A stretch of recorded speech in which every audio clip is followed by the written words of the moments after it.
Safety on the TTC has been the one issue that has stood out above any other so far in the race for mayor.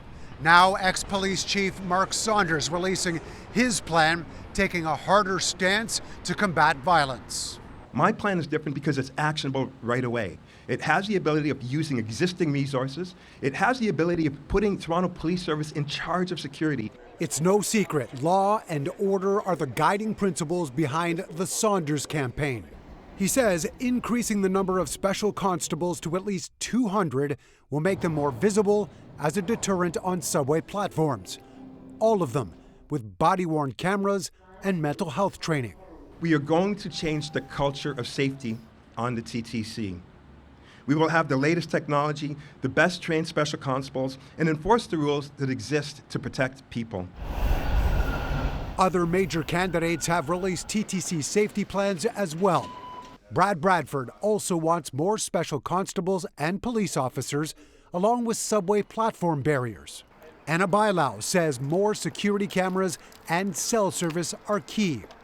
Mitzi Hunter has suggested creating community ambassadors, while Josh Matlow wants to establish a $115 million community health and safety fund. As for taking on any responsibility for increased violence as the former police chief, I stated right from the start, government is responsible for the basic responsibility of keeping communities safe. Government, it is party of whole. It is law enforcement, it is social entities. Meanwhile, candidate Josh Matlow releasing a plan this morning that he says is in favor of tenants by cracking down on bad landlords using what he calls a fraud squad.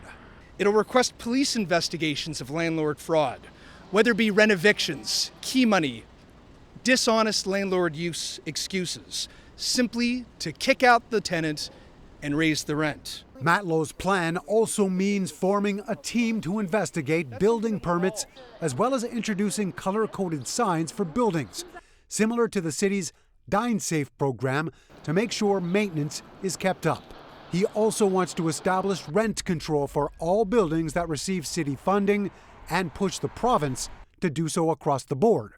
Given the fact that Premier Ford has scrapped rent control on all new units being built in Ontario, there is no reason why the City of Toronto can't ensure that there's rent control on any building that we either subsidize or build ourselves. And as summer approaches, Matlow would enact a maximum temperature bylaw in apartments of 26 degrees. Mark McAllister, City News.